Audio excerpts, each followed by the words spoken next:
as career advice to all of you, you can make money and good status and all that in regular big companies. There's very little really interesting stuff you can do in big companies. It comes it's shocking to people, but who reinvented retail? It wasn't Walmart, it was Amazon. Who reinvented media? It wasn't NBC, it was YouTube. Who reinvented space? It wasn't Lockheed, it was SpaceX.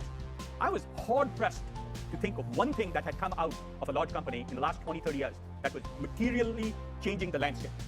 And the reason is very simple, and this is all interesting things happen at the edges of the system. They don't happen in the solid core. And all that you have to do where things are fuzzy, unclear, uncertain. If there's a market forecast, it's not at the edge of the system. If some analyst has a report, it's not worth going into that area.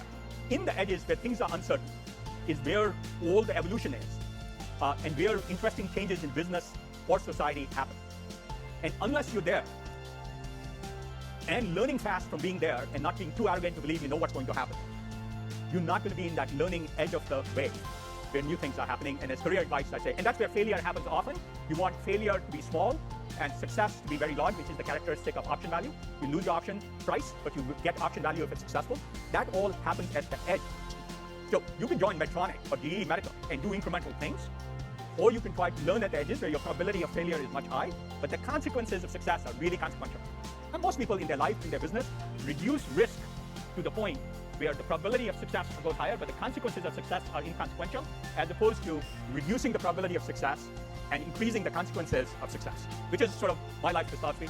Trust me, it's a lot more fun than spending 30 years at Goldman.